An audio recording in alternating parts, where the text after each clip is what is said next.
Mm-hmm.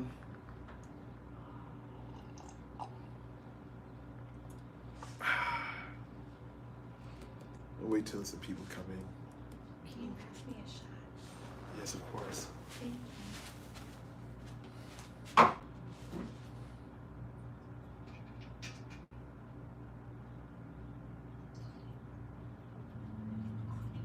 Ice.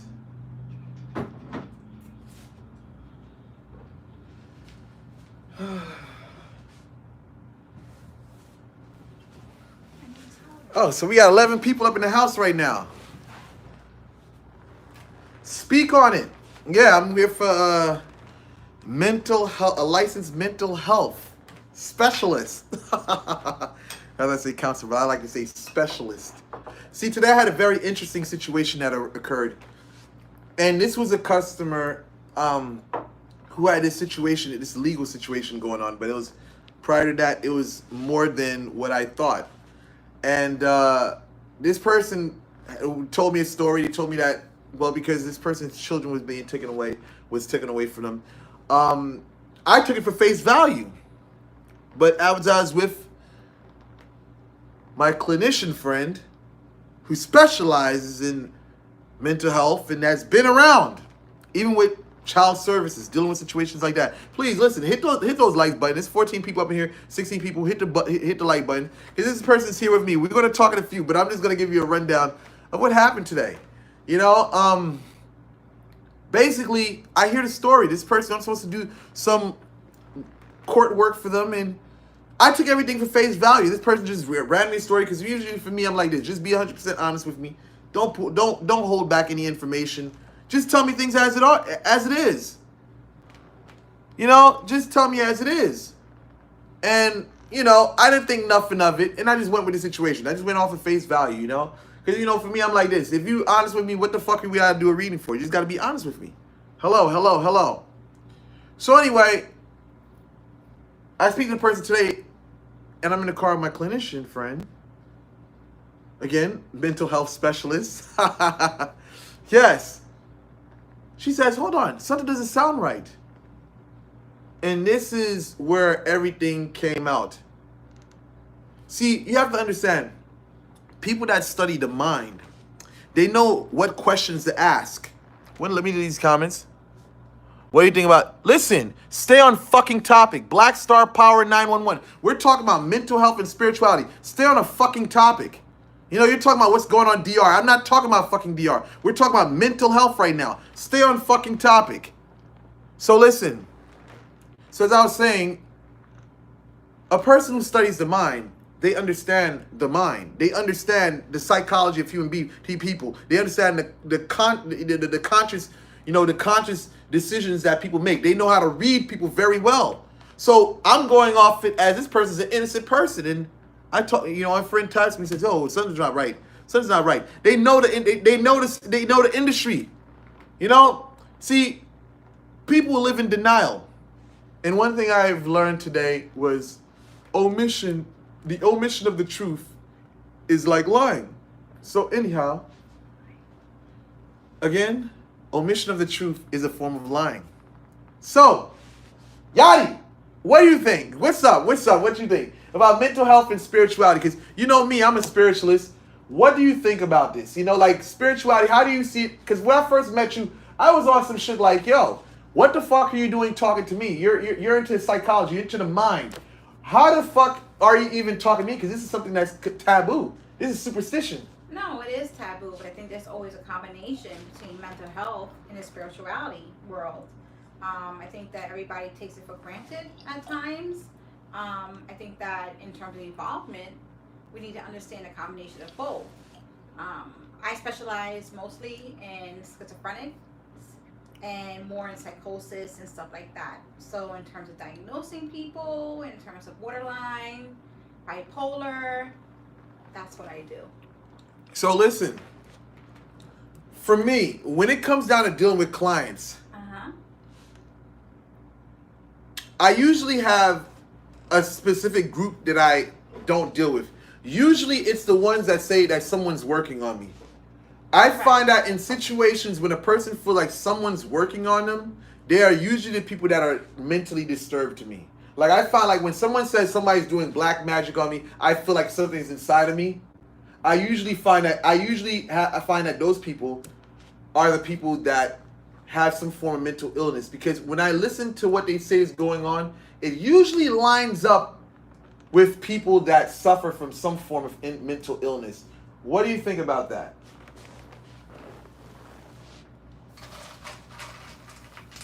The truth, I honestly, if I was to address you in terms of the mental health aspect, I would tell you that most definitely the person probably is going through some form of psychosis, and that's why they're having these manic moments.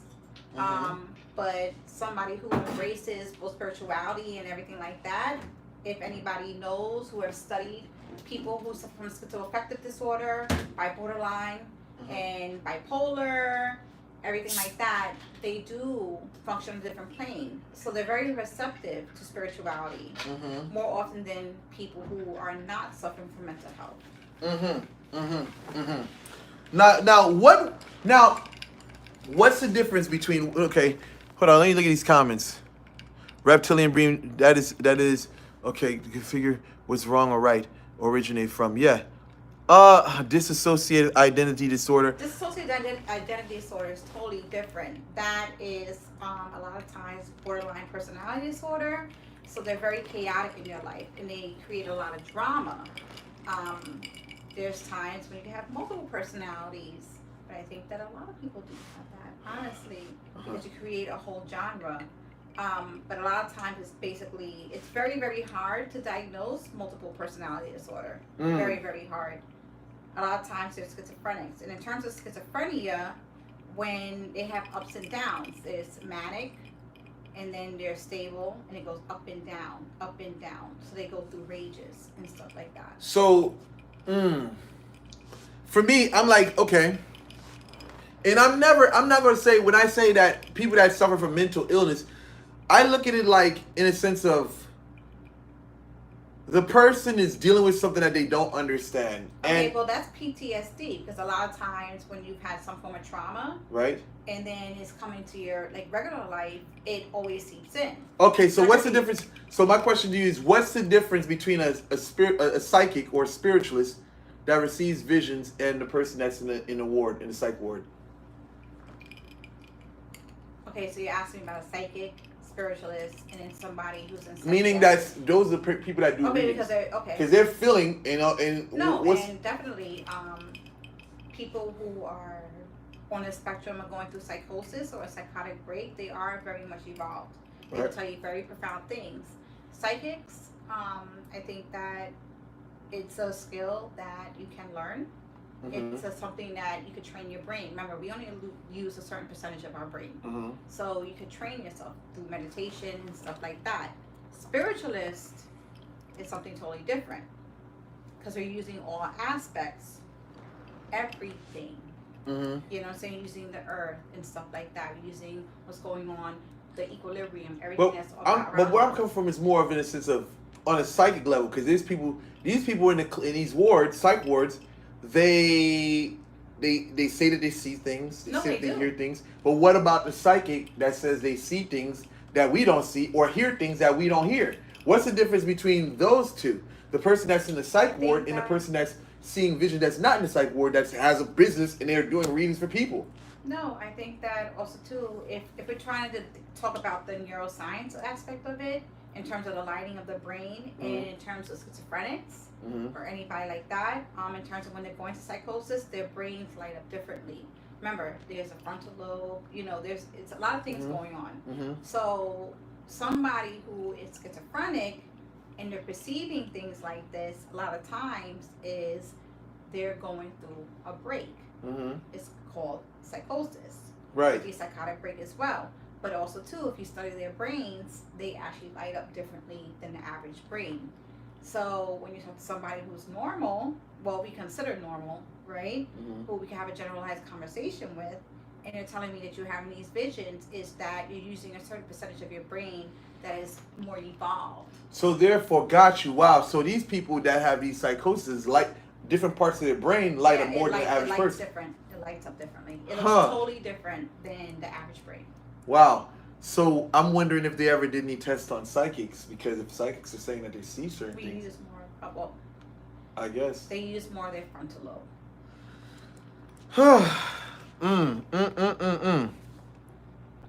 This isn't coming off as making fun. Mental illness, it's serious. I mean, mental No, illness it is. No, it's very yeah. serious. I think that I'm not trying to take it any way lightly. This is something I deal with on a daily basis. This is what I do for my life. This is what my passion is working with people who are suffering and putting them on the best path where they can be functional. Right. Community integration is the most important thing. Just because you have mental health doesn't mean that you're not successful. Okay, I know I work with a lot of people who you would never know that are schizophrenics, but they are very intelligent, they're very evolved, and they just function on a different level. It's about control. Well, my thought of certain people that suffer from mental illness, my thought has always been that some of these people don't know what they're feeling, and I think that's the fear part of it. Because there's a lot of things coming at them because they're hearing voices, right? Right. Now, for me, as a person that's basically doing spiritual work for people, excuse me, or that's doing readings and stuff like that at times, I mean, I hear voices, and I think it's, I get what you're saying. And and I think from my cultural perspective, they allowed me, they taught me to be okay with it. It's not nothing to be scared of. But what I'm hearing is actually accurate. When I'm talking to people, I'm telling this is what I hear. They usually come back and say, "Oh, that's exactly what it is." So I think from my viewpoint, I think a lot of the people a lot of people panic when they sense some of these things, or they sense some people say they sense bad energy whatsoever, and I guess some people would panic from that. Where say someone that's spiritual, they can sense the bad energy, their reaction is like, okay, that's bad energy. I would say for schizophrenics, and working in institutions and stuff like that, they are very evolved, and the things they're hearing a lot of times it's very true in a lot of ways. I think that because of general society and how it's perceived, because if you're combining mental health with spirituality, there has to be a balance, right? So what people perceive as being the norm and what is not. So if you're telling me, like you're saying, right, I hear a voice, I could hear it, and I'm a medium and stuff like that, that's your gift. But if in general society, if I'm hearing that, I'm automatically classify you as, okay, he's hearing auditory, it can be visual and stuff like that. So I would have to classify you as probably on the spectrum, schizoaffective, schizophrenia, borderline, you're having auditory moments. What am I supposed to do? For someone like me, how I was raised is different, because I understand both aspects of it, because we form the spirits and stuff like that. So it's a totally different ballgame. But yeah, for now, let me address these customers. See, my thing is this. Listen, I rather deal with an individual that's sound in mind, that doesn't know nothing about spirituality, rather than a person who thinks they know about spirituality. Because when it comes down to doing work, some of you people that, and people know this, I don't do work for people that's been diagnosed for mental illness, because I feel like it's very difficult to deal with individuals like that, because they'll fight your work. Literally, they'll fight your work. The spirituality aspect of it, because of how they're not balanced. No matter how much work you do, they'll be fighting you the whole time. So it won't work. So in my verbiage, it would be like, listen, if I tell a person that has been diagnosed with mental illness what to do, they're going to choose otherwise. They won't believe in what I tell them to do, because they're going to listen to what's already in their head, or what they're basically, they're seeing. So for me, that's why I stay away from doing work for people with mental illness, And the one thing I want to talk about today is, now, what do you think about accountability? Accountability, because we just talked about this today. When it comes down to, because people make it seem like everything is spirit, and now let's get. I guess I would like to talk to you about the psychology aspect of the things. psychological aspect of it in terms of accountability. Right. Okay, You know, so accountability. How do we hold ourselves accountable? Right. You know, like for me, I'm dealing with customers like today. This one individual, Right. This individual, like, this person didn't tell me the truth that they did get into an actual fight with their own child, and that's why their child's in protective services or whatever. Right. So how do you deal with, you know, people that are like, you know, you was able to read that. You know, how were you able to read that so quickly to know that this person was jiving me and bullshitting me whatsoever about the situation? As a licensed mental health counselor, how do you go about determining if a person's bullshitting or not? I think that, honestly, for me, I deal with cases like this all the time. I process and assess information. It is a process of elimination, honestly, for me. So when I'm listening to information and knowing the process of the judicial system, I'm able to understand and also basically separate emotion from practicality and realization. Okay, what is real, what is not? What are you creating, and what is real? Right. So logistically, I know all the science of it. You can't get away with certain things. You Right. know? It's just right. Bottom line. I know that you did this. It's a point A to point B. Right. So there's no way that this could have occurred if there was no people intervening or some level of accountability on your behalf. You would not be in this situation. Right. So someone like me comes in and I'm able to separate everything. I don't focus on one aspect. Right. Okay. If I'm looking at a picture, it's not one aspect. I look at everything. Right. So it all comes together for me. Can we say that things are black and white? It's either you No, do there's it. always gonna be shades of gray. Why would you say? Because everything cannot be black and white because it's not going to be accustomed to everybody. It can't be accustomed to everybody. So let me ask you. So accountability. So in a court of law. Okay. I know in we're terms getting of up. black and white. Okay. So would you say court of law is like black and white in comparison? No. In the court of law, it can be black and white in a lot of ways. But if you're able to produce information, because people could say things about you all the time. Right. Right. I could say this and that. Basically, screw your name up and everything like that. So people already have a perception about you. But where is, the validation for that? How am I coming up with that information?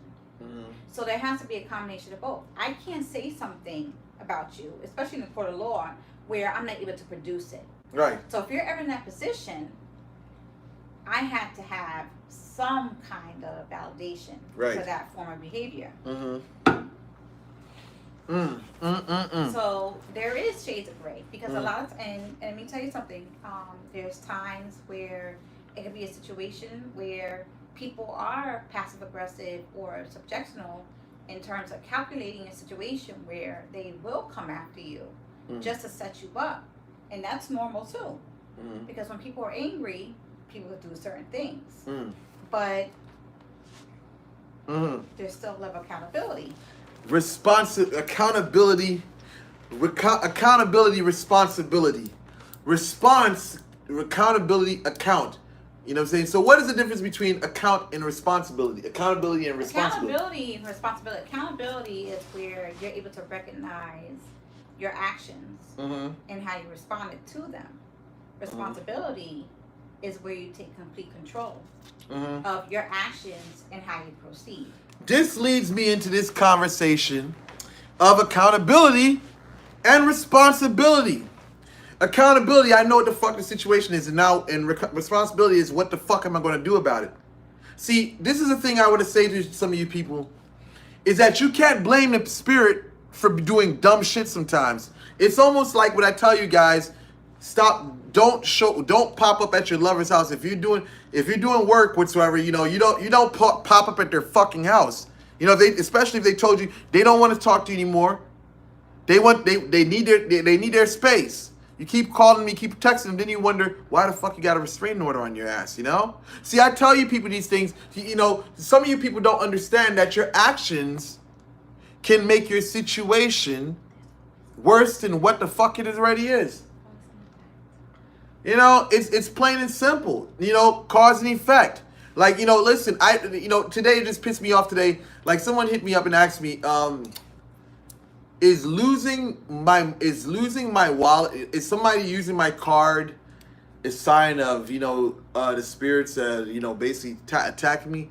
No, because you got to be responsible. You got to understand that you can't be leaving your fucking shit everywhere. Some people be making the dumbest fucking mistakes and they wonder, is it the spirit that's doing it to them? So you got to understand that there's some random fucking shit that, when a spirit, if we're going to talk spirituality, when random things happen, then that's out of place. But when shit adds up, and this is the result of what add up, you basically got drunk and you got in your fucking car and you got into a fucking accident. There's no fucking spirit in that. That's you being fucking responsible. You you finish drinking fucking whatever, fucking, vodka and orange juice. You probably fucking snorted a line of coke. You got in your fucking car and you got fucking fishtailed, and now you're in a fucking police precinct locked the fuck up. Was that the fucking spirit? You know what I'm saying? You fucking you go to an intersection, you're not drinking, you're not doing anything like that. You don't fucking look both ways. You had a stop sign, you don't look both ways, you fucking go and all of a sudden a car hits you. Was that the fucking spirit? Some of you people don't know how to take responsibility for your fucking actions. You know what I'm saying? You guys don't know how to take. Y'all don't know how to be accountable for the things you do. You always want this fucking, you always want this fucking, it's a spirit. It's a spirit that caused that.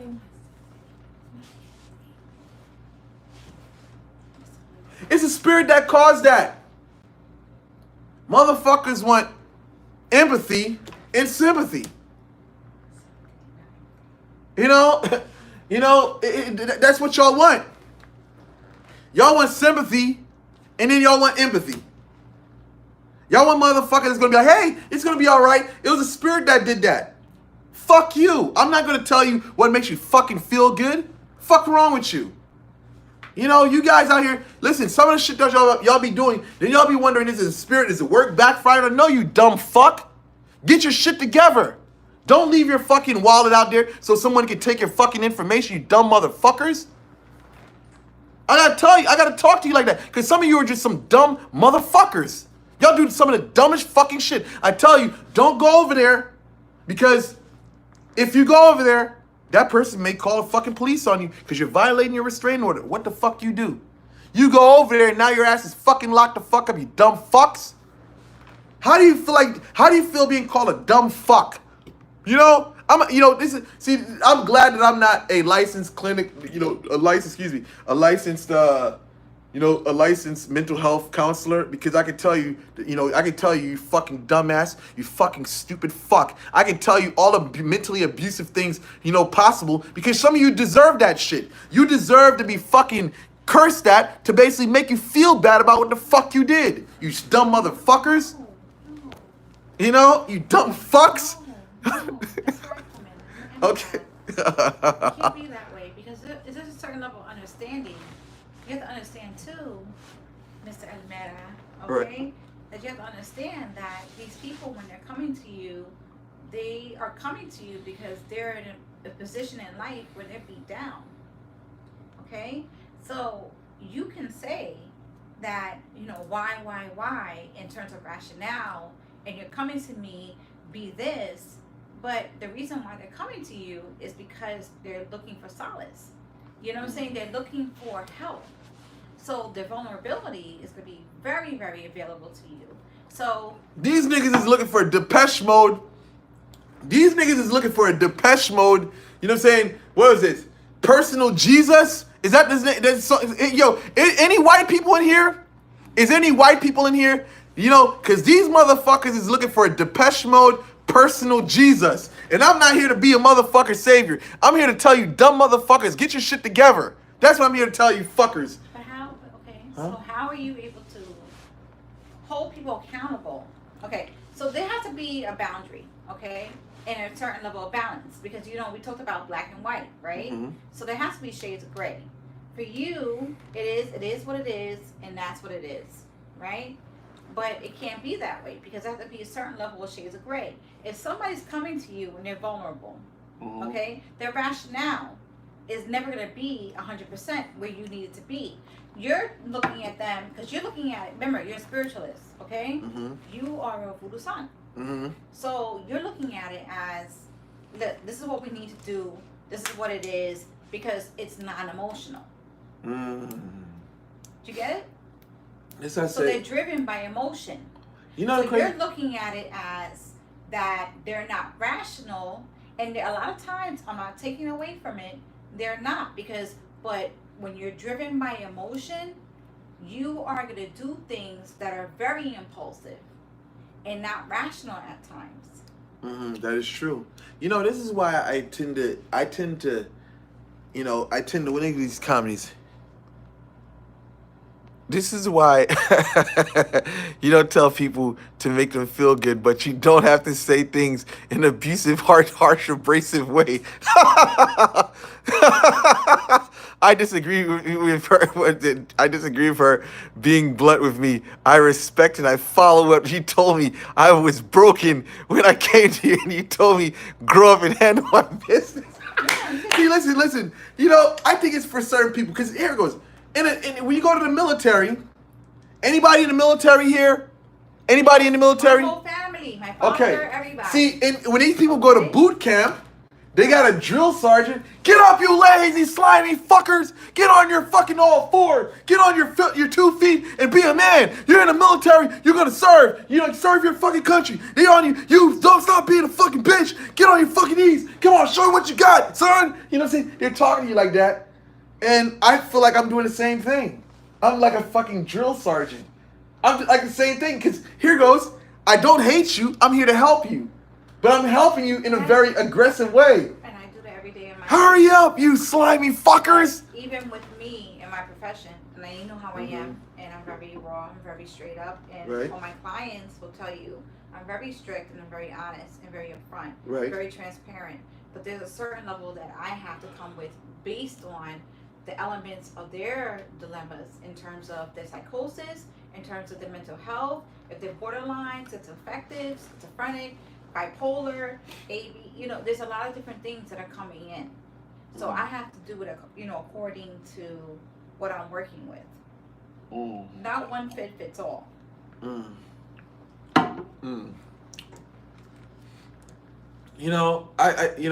I say this, man. It's not for one, and I know for you as well. Not for every client you're gonna respond the same way. No, I don't. Right? Because why? Because based on what you're picking up. Right.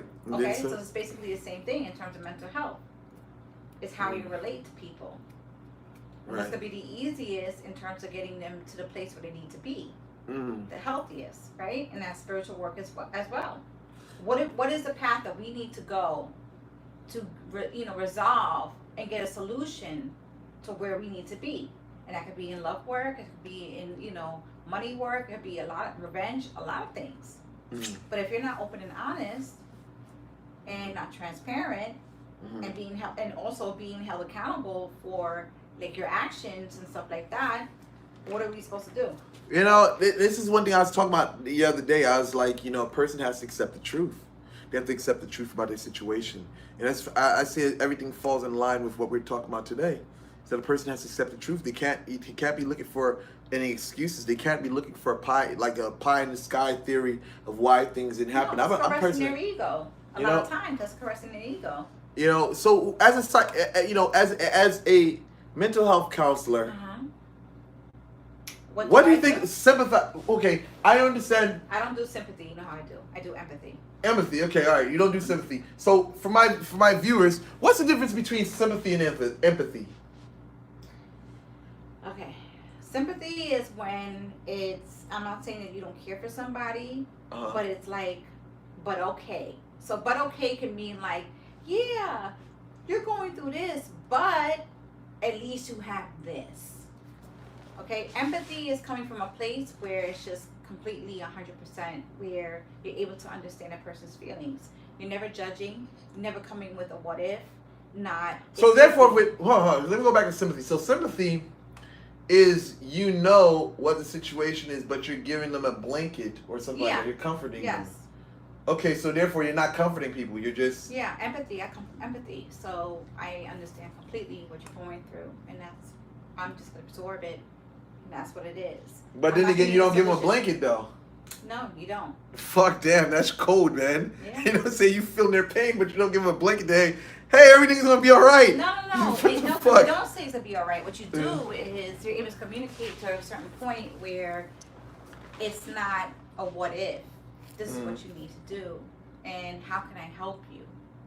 Sympathy is totally different. Yeah, like you can tell me something. Yo, yeah, my name. You can say my name, okay, and be like, I'm going through this right now, and I'll be like, oh, but yeah, Miss Almeida, you're able to travel, you're able to do this stuff. So I'm blinking it, like basically switching your mind up.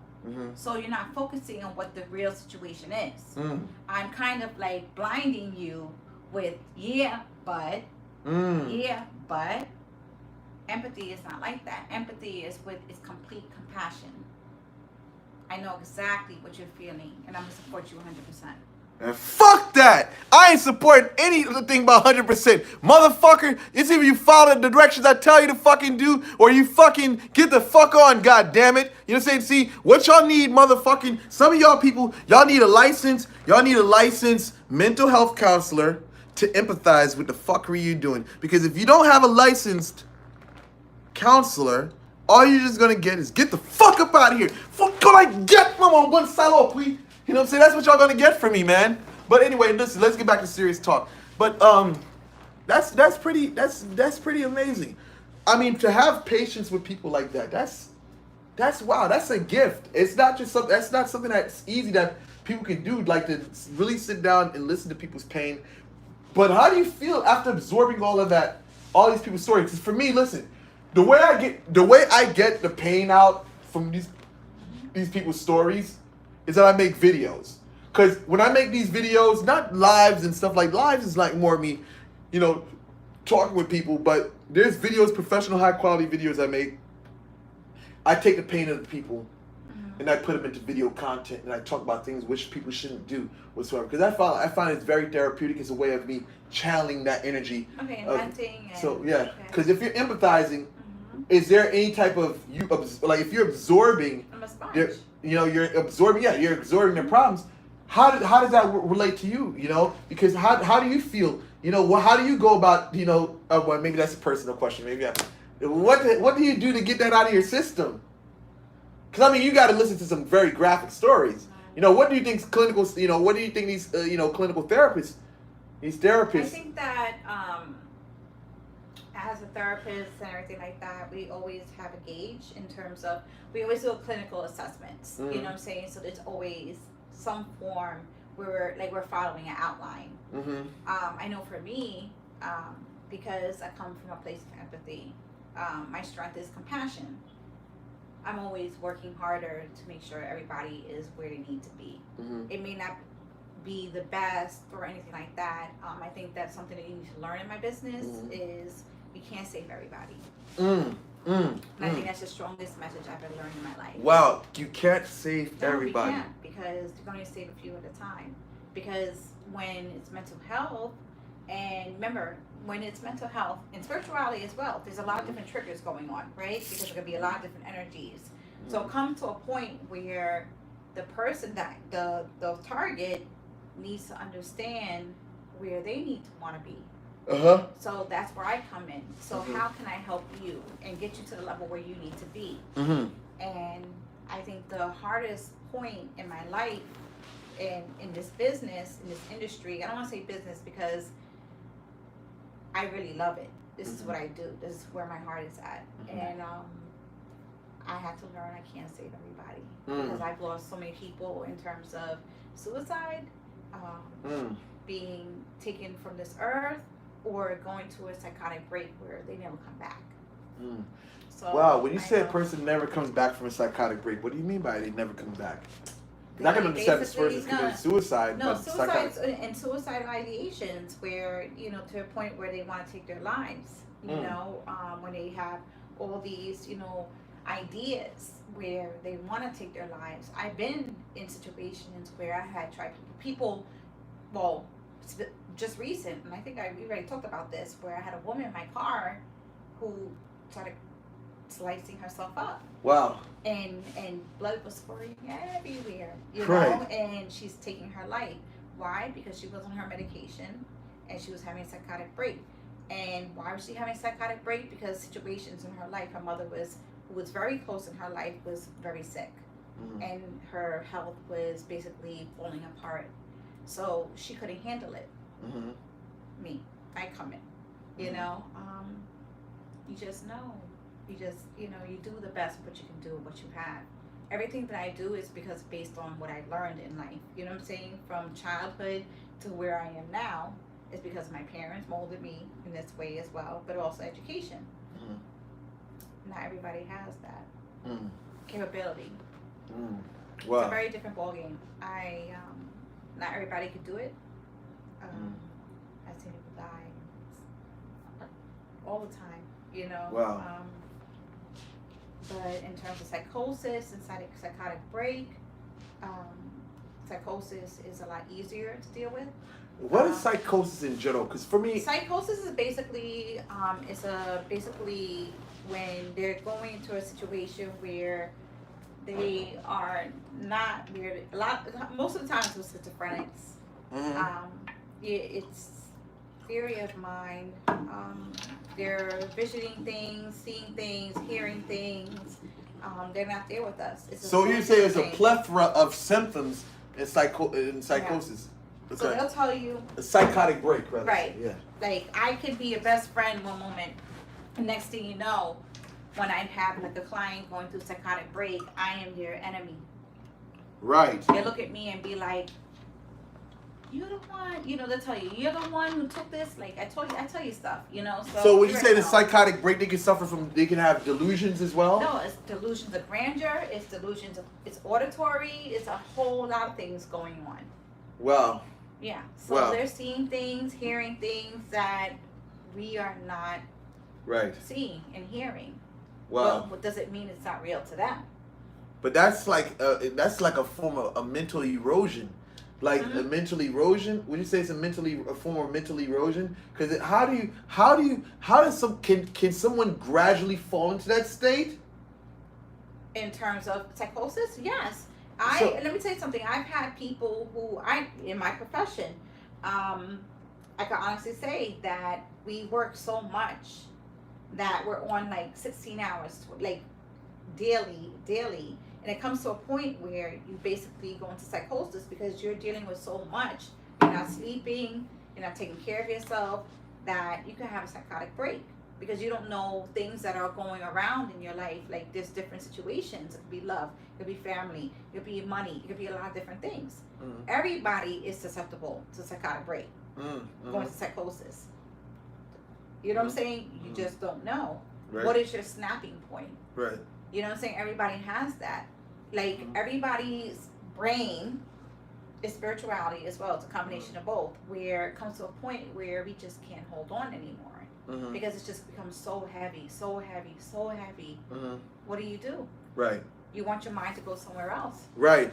So are you really crazy? Because I know for me, I've had friends that you would never know that have been through processes where they would call me and be like, you know, look, this is what I need right now. I'm hearing things. I'm visually seeing things. I already know what's going on. That's very deep. Wow. So anyway, guys, we have been here for a good time. Those are hold on. Cat in Tranquil Spirit make people like this as well. Of course, in Tranquil Spirit, of course. See, we're talking about things at a psychological level, you know? A lot of things we're talking about right now is more of like from a psychological, mental point of view, you know? Spiritually, all these things can definitely be influenced, but that's a whole nother conversation. I would like to keep it on the surface of psychology at the moment. Because this is very important. Because some people, I like spirituality and I delve into that, but sometimes we need to focus on the surface before we get into the deeper, the under layers. A lot of people, look for fucking the abstract shit, and they don't want to deal with, huh? Quick fix. Right, they look for the quick fix. They look for the abstract instead of looking at what's right in front of their eyes. And this is something that I focus on a lot, because some things are just obvious. So listen, with that said, I hope this treat was good to you guys. I thank you guys for tuning in. I'm out. You know what? Should I stick around? I think so. A lot of people got questions. Okay. I want to hear the questions. All right, questions. All right, we got questions. I'm gonna stick around because I started to conclude this video because you know me, I'm fucking drinking my motherfucking Jack, fuckers. They want me to stick around, but listen, questions and answers right now. Huh? Yes, of course. God damn, you're really selfish. Sorry. What do you mean sorry? Here we go. Oh, what am I doing? I'm fucking tipsy right now. What the fuck am I doing? I'm fucking a little tipsy. Where did you come? Where the fuck is? I'm fucking tipsy right now. We're about to take an intermission. All right, questions and answers. That's what we're fucking doing. Questions and answers. Come on, what we got going on? Questions and answers. I don't have any soda. Questions and answers. That's what we're doing.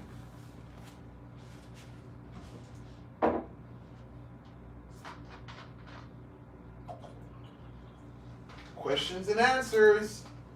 Put your questions down below and I definitely will get at you guys.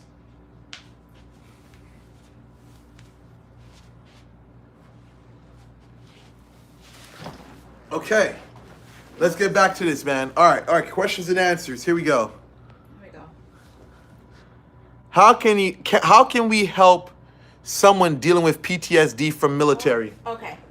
Okay, we're gonna let our clinical psychologist. We're gonna let our licensed psychologist talk at the moment.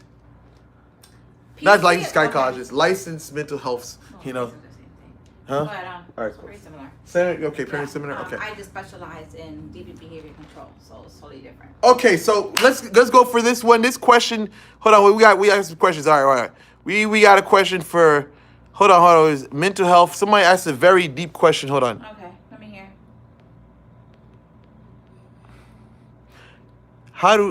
Someone asked. This is from J Rock. He said, "How can we help someone dealing with PTSD from military?" Okay, I was born in military. My whole family is military. I know for my family and my grandfather in particular, we always dealt with this. PTSD is a very different aspect in terms of psychological implements in terms of your life. I would say that in terms of PTSD, I would always advise in terms of therapy, in terms of how open you are in terms of dealing with the situation, because the thing with PTSD is a creeper upper. So you can become very reactive a lot of times to situations that may not need a reaction because of the past and being in the military in terms of what you've been witness to, you become very reactive.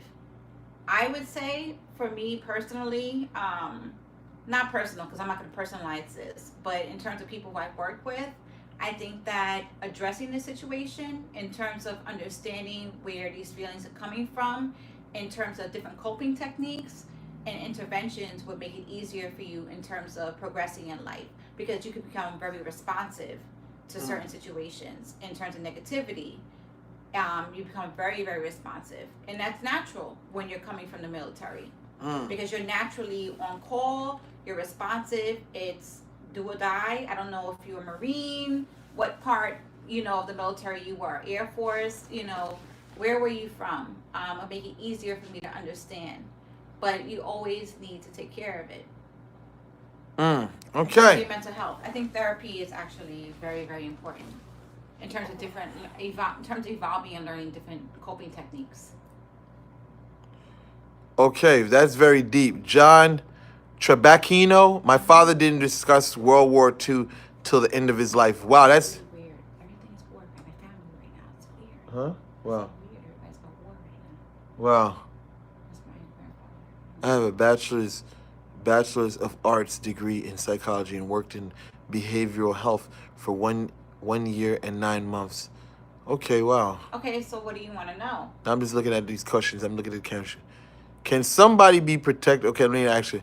Hold on. Let me just answer that question. Can somebody be protected from the intranquil spirit, or will it hit no matter what once it's set in motion? It all depends on who does it. You know, it all depends on who does it. If the person has a heavy hand, you know, say that shit gonna hit no matter what. You know, say if you got protection, that person got real protection. That maybe that's something else. But other than that, you know, hey, it's gonna hit. Damn, been years since I drank Jack. All right, we gotta go down to questions. Great question. Want to hear this? Okay, we got this. Me to rap. I was diagnosed with PTS in 2001. Okay. Save his life. How to help someone? Okay, all right. We have Johnny Robinson. We're gonna let our licensed mental health specialist answer this question. This is from Journey Robinson. How to help someone with postpartum depression and they want to kill themselves.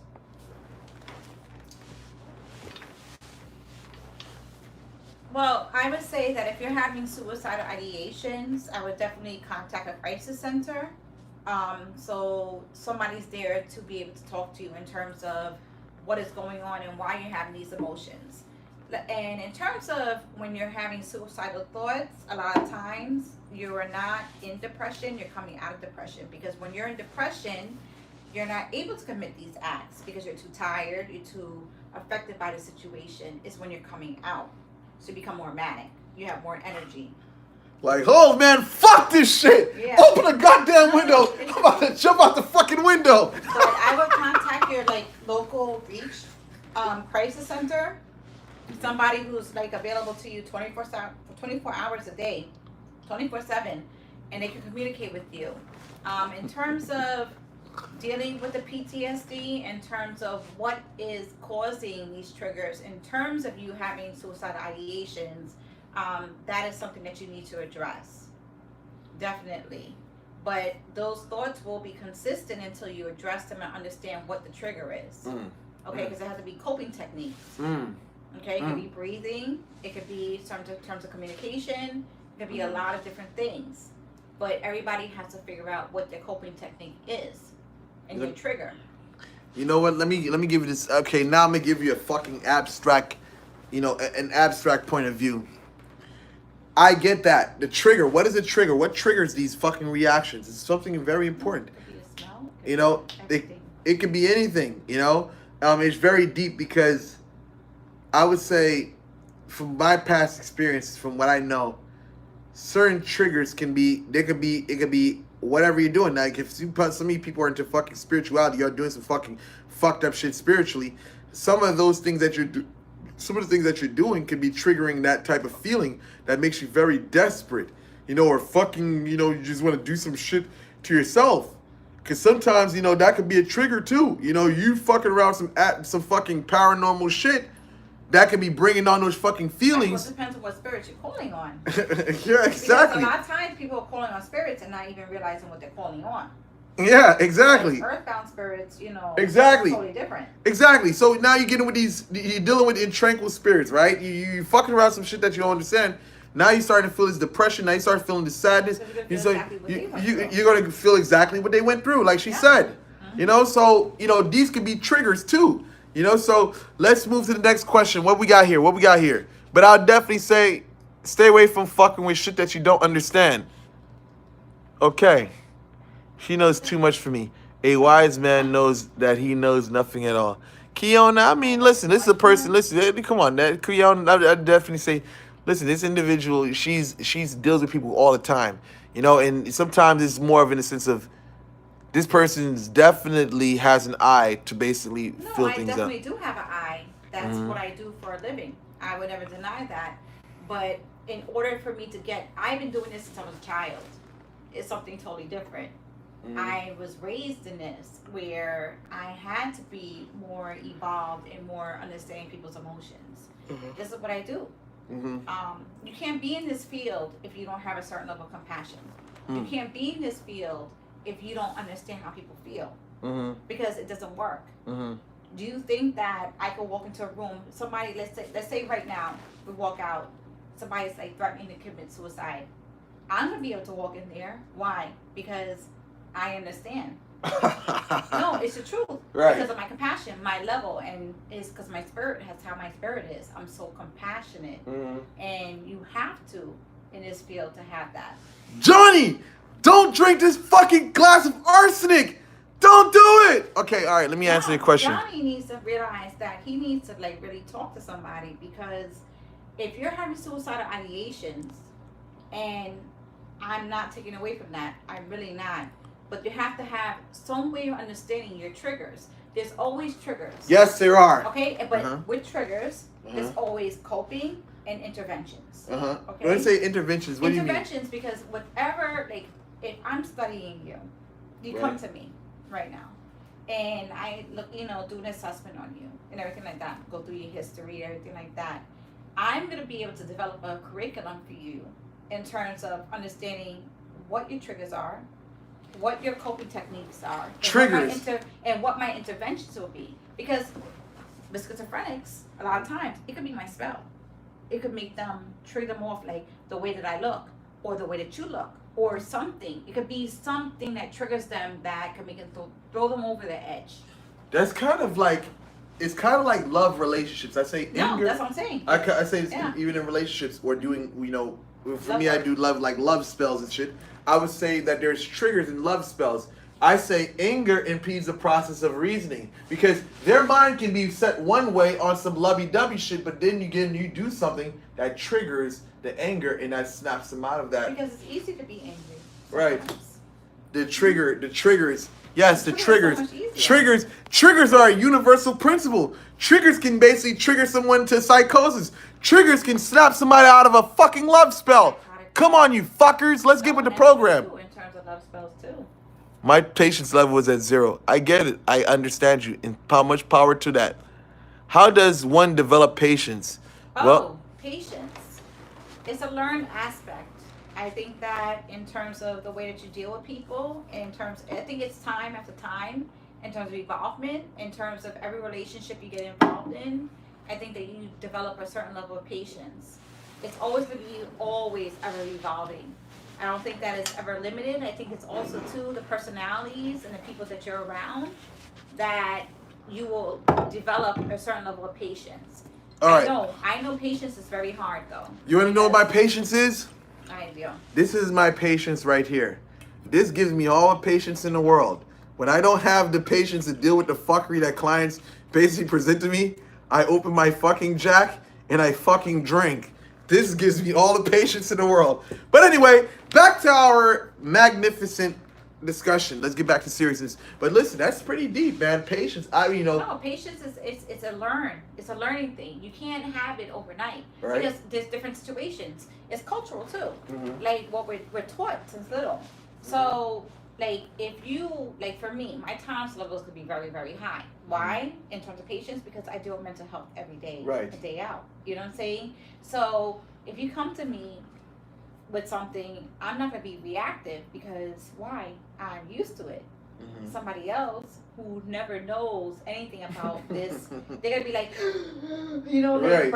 frazzled and everything like that. Me, no, because patience comes with learning. Patience comes with experience. Would you say patience? Okay, sorry. Go ahead. No, say it. I would say, would you say that patience comes with having empathy for people? Because when you're empathy, I'm an empath. I know for myself. I'm very patient. Right. So patience. Would you say that you understand the people's situation, and you kind of understand where they're coming from, so that makes you understand, like, okay, well, fuck it. The reason why this person is doing that is because they went through this. So you really can't really blame them whatsoever, because they don't really. No, I think that you're right. I think that I'm a victim of this all the time. Being an empath. And just being very sensitive, I think that we're always like that. But there also has to be a certain level of accountability. with it. Mm-hmm. Because you have to teach somebody something too. Because patience is when you're going through the motions of it. Like the ocean, right? Okay. You're going through the waves, right? Right. But there has to be a breakup. Mm-hmm. When is it not okay? When is it not enough? Why is it not enough? Because the waves are breaking you, right? Mm. So patience can only last for so long. Right. Patience is totally different than empathy. Right. Patience is tolerable. You're tolerating. Right. Man, tolerating, that's very painful, man. No, it is. And that's patience. Patience. No, because it's very painful. What you do when patience, what do? You deal with it, right. deal with it, and then what? What happens? What do you do? Right. It's flow. That's unless you're very evolved, because I know for me, patience could turn for me into a point where I'm like, I could very woosah it. Man, that's painful. That's painful. No, Just think about patience. That's painful. But see, that's the thing. It's about experience. It's about what you're used to, what you're capable of. Not everybody is capable of the same thing. My level of tolerance is not going to be the level of your tolerance. Right. Just for everybody else. We all have our own gauge. Mm-hmm. So I can't really put a time or space or in terms of what is gonna make you not be patient or be tolerable or be empathetic. I can't do that because I know who I am. I can't control you. But that's also how our brain works, and that's where I come in. Empathy. I find myself in the crossroads with empathy because you understand that a person wasn't raised a certain way, right. And you basically say, okay, well, this person doesn't know any better because this is what they were taught. But then again, it's one of those things where you can become exploited.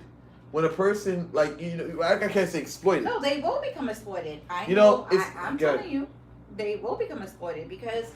Or exploitive of you. No, they could be vice versa. It right. can. It could be a mixture of both. Because I know for me, how we are culturally. We're very strict. We know we were raised totally different. Caribe is totally different. So when we're looking at things, we have a certain mindset of how things are supposed to be. Right. So then we have somebody else coming in. And it's not that they're inept or it's not that they don't know or they're not willing to. It's just that we expect certain things. Right. So what do we do? So do we excuse that behavior or we hold them accountable? Can we hold someone accountable that has not been... This is my question. We can expose them to it and make them understand who we are. But hold on. Let's go back for a minute. Okay. Can we expose... Can we hold someone accountable that hasn't had the upbringing to know better? Because now... No. If I'm coming from an empathetic way. Right? I can't. So what the fuck? But again, you have the judicial system that'll hold these fuckers accountable. Well, because that's... Okay, you want to talk about the judicial system? We're not going to talk about the judicial system. Let me just stay here. But in your field, you have we always know people. what the norm is, okay? Right? Okay. In my field, we always know what's the norm. That's why I'm able to diagnose, assess, process. Does it make it right?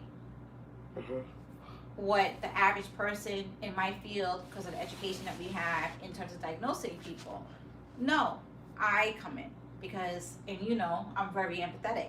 That's how I feel. I'm very sensitive and I could just break it down. But that's just me. Not everybody's like that. 1 second, let me look at these. Okay, let me see. Somebody. Hold on, let me go back. The question sounds too personal. Hold on. Let me go back. He's got a lot of questions, man. There's a lot of... let's go down. Talk about narcissism, spirituality, and disregarding, hovering, ignoring, torturing your significant other. Who gives a fuck? I'm getting paid. Hold on, this is stupid shit. Patience is understanding the things we don't have control over. All right, well, whatever. Well, yeah, because we always evolve. Okay. I was badly addicted to. Cleopatra. I was badly addicted to drugs for 3 years See, because of the past abuse and trauma. Man, I wonder what drugs you were participating because I really would like some right now. I'm now recovering from drugging for the last 3 years. Should I tell a new lover that I had a past addiction? Man, a past addiction. But I go these. I'm the bad person to talk to about that. But I'm just fucking around with you guys. But anyway, talk about when some people wait, let's go to this. Well, should you tell your past? Okay, I'm gonna let my licensed mental health specialist answer that question. She wants to know if she's been dealing. She has past addiction whatsoever. Should she tell her new lover that she used to be addicted to substances whatsoever? in terms of what substances? Excuse. No. In terms of substances, it could be a totally different. Substance abuse. Okay. Well, I would say, Okay. fuck no. What the fuck is wrong with No, you? no, But I'm gonna let my specialist talk. No. Okay. All right, go ahead. I think that if you're getting a relationship with somebody and it's open and honest, there's a certain level that you need to be honest with in terms of your past. I'm not saying you have to tell them everything. Shit, if you was sucking dick for Knicks, why would you tell a motherfucker that shit? All right, go ahead. Go ahead. Sorry, I'm just joking. I'm just fucking around. But all right, go ahead. All right. Well, let's be serious. I'm gonna be serious. All right. I'm sorry. I'm not gonna be fucking around. I'm gonna be serious right now. Okay. All right. Sorry, guys. Yeah. All right. Pardon No, the interruption. I'm a little fucking drunk right now. I need a coping mechanism.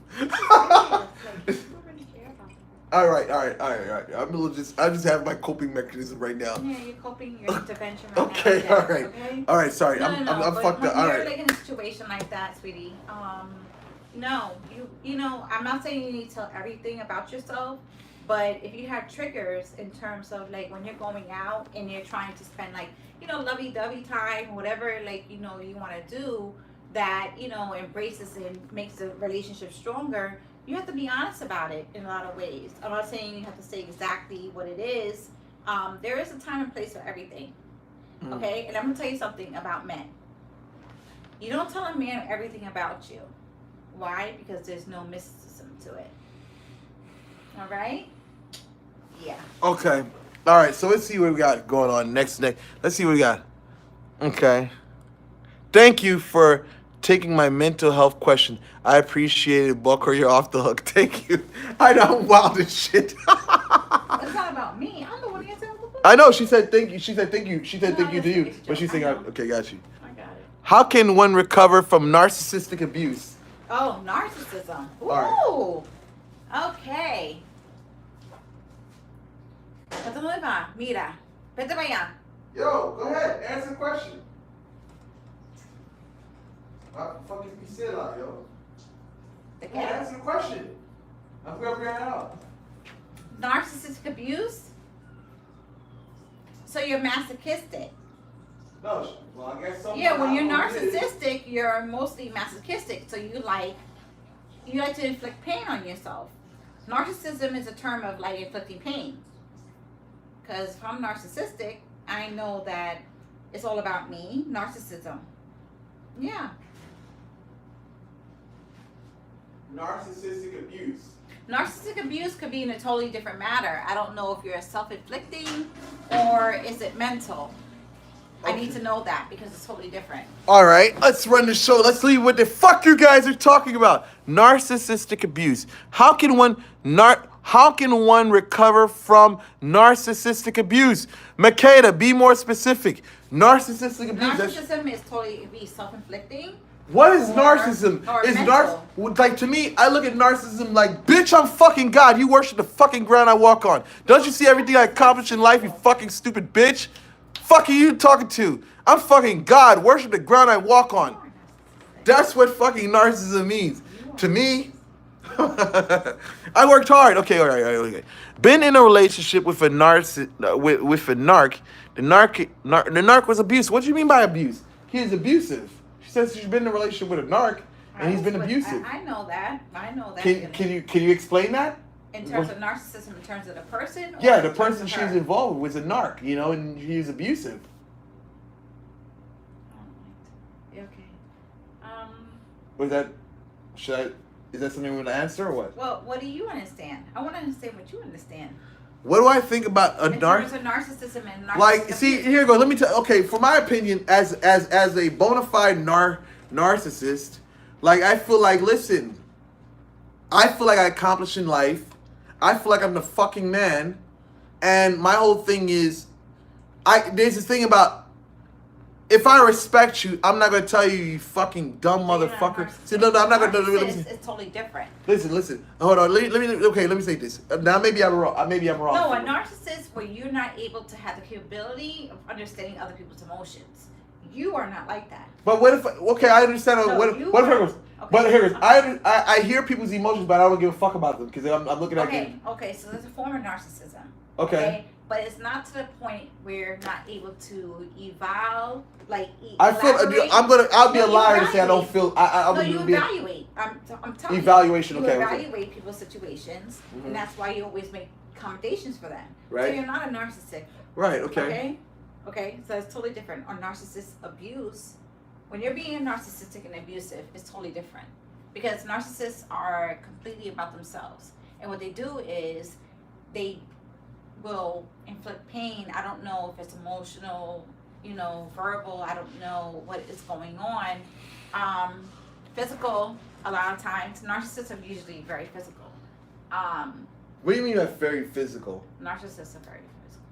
Physical abusive? Mm-hmm. Could it be that a narcissist doesn't feel like the person's worthy of the respect? No, because you're not even really thinking about the other people's emotions. When you're a narcissist, it's completely about you. Right. You're not able to understand. You don't even care what other people feel. Do you understand that? It's a certain level of like cutoff where you can't. You wouldn't give a shit. Right. I mean, so as I was saying, but you don't even consider like other people's emotions. See, for me, I would say this. Now, okay. Some people would say that I'm a narcissist. A lot of people would say I'm a narcissist. I think, well, that's you're entitled to your opinion. But anyway, but listen. You don't think that? Okay, that's true. Because from your definition, if I take people's consideration, I evaluate. Okay, cool. But now let's just look at it like this. I think that I do have some narcissist tendencies. Qualities right. To it. Qualities. And my thing is this. Is that from that mindset, it's more of in a sense of if you have accomplished, if you have done great things, we feel like, okay, you are worthy of respect. And if you have not accomplished those things, you're not worthy of respect. Because we feel like you have not accomplished enough for us to even respect how you fucking feel. So fuck you and fucking get your shit together so I can respect you. If you haven't reached a caliber or a caliber of respect, whatever the fuck you're talking about means nothing. You're just fucking. You gotta listen to what the fuck we tell you. And I would say, how do you recover from that? You gotta separate from people like that because there's people out there that's empathic to how you feel. Because my thing is this: I've been in situations. Let me tell you, if this is narcissistic, I've been in a situation where I felt like because this person wasn't working. This person didn't have shit going on.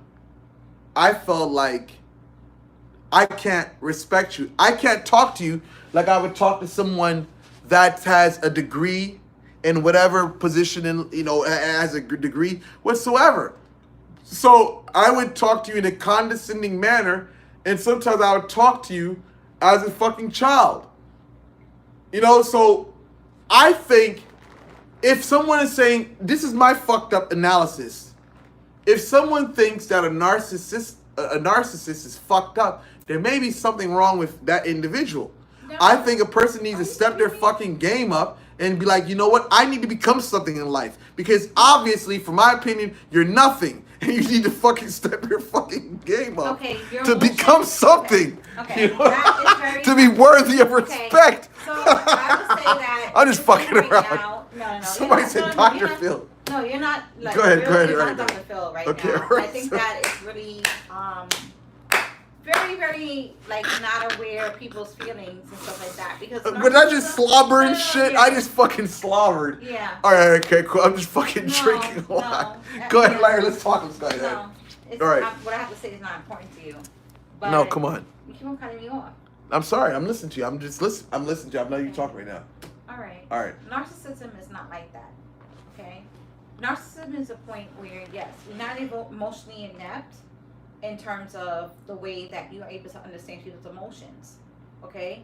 But narcissism is a point where yes, you are not able to understand anybody's emotions or even feel or even have inclination of how another person will feel. You're not like that.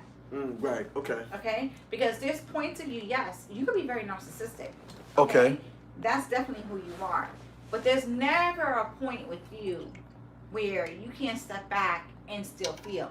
Right. That's You're true. not narcissistic. So a narcissist, what you're telling me is that a narcissist does not feel.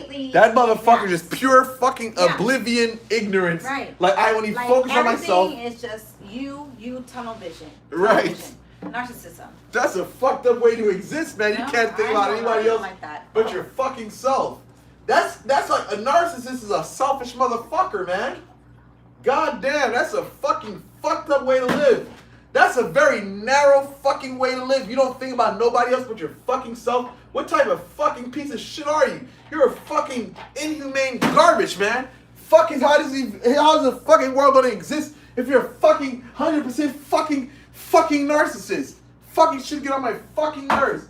Fucking get your shit together. Start thinking about, you know what? You know what thing I hate is motherfuckers that are fucking inconsiderate. And that's a fucking narcissist for you. A narcissist is fucking inconsiderate. You know, a fucking narcissist, let me tell you fucking people something. A fucking narcissist is inconsiderate. They're like the fucking people that there's a parking spot for two fucking people and a fucking person just parks in a fucked up way that prevents another fucking car from fucking parking. I think that is a fucking definition of a fucking narcissist. Get mum on Bon Salopi. Bon Salopi gonna get mum on. Bon Salopi. Yeah, fucking Bon Salopi, man. Learn to fucking respect life, you dumb fuckers. Stupid motherfuckers. God damn it, you know people make my goddamn fucking blood fucking rise.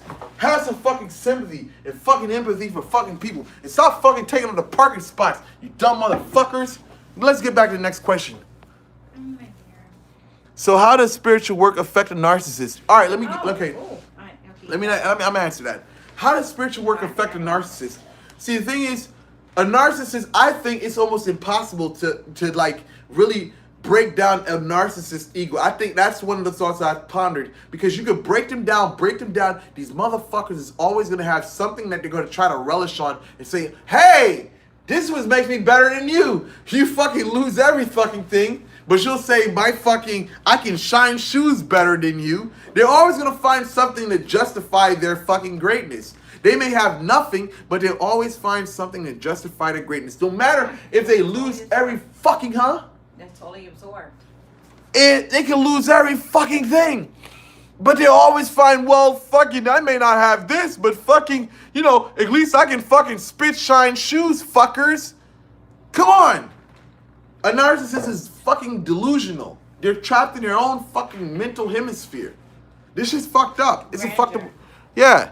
Grandeur. They didn't answer my question. It's an element of grandeur. Say that, I'm telling you. The element of grandeur. An element of grandeur. Mm-hmm. All right. So let's look at the next question. All right. What the fuck we have here? When You Good Can Be a Narcissist. Cleopatra, good book for you. Radical Forgiveness. Okay, cool. Okay, all right. John, I'll check the book out. Have yet. When he makes nigga queef, does it feel good? Does man smell turn? What the fuck are you guys talking about? Come on, we gotta get. Yeah, they like that shit. I'm telling you. How does spiritual work affect a narcissist? Discuss those who go on shooting sprees, spraying everyone with bullets. Phil Olpin. I shoot a lot, so I know that.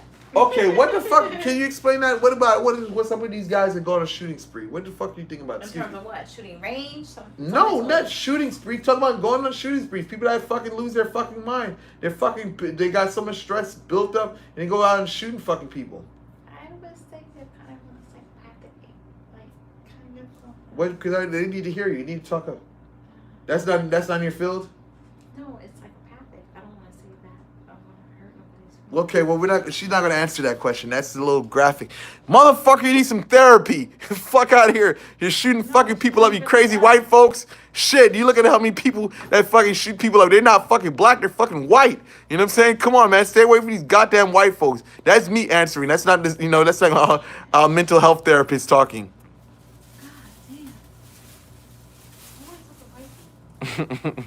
Yeah. When he makes the queef, does it feel good? Man, let's get to serious topics. They buy anyhow.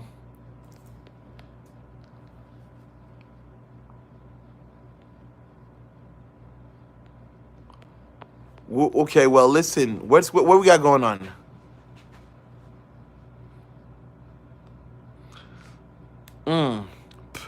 All right, that's good. What's the next questions? What's the next questions? I mean, listen, I'm gonna Sakpasi Boko. Hey. Mira Montgomery. All right, well, listen. Do we have any more questions? Because if there's no more questions, I'm about to fucking get out and continue drinking and destroying and ruining my life.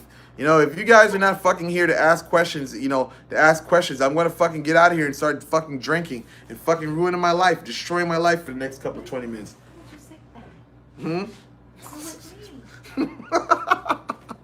I hope y'all guys don't take me fucking serious, man. No, they do. Do y'all guys take me serious? I'm just saying, I hope y'all guys don't take me serious. When I say I'm going to destroy my fucking life, I don't, you know what I'm saying? I'm just fucking joking around with you guys. Que lo cuide. Que lo cuide, muchacho. Some things I'm serious about, but right now I'm not serious. But anyway, listen. I'm about to jump off. I'm about to get on Facebook and give my fucking sermon of the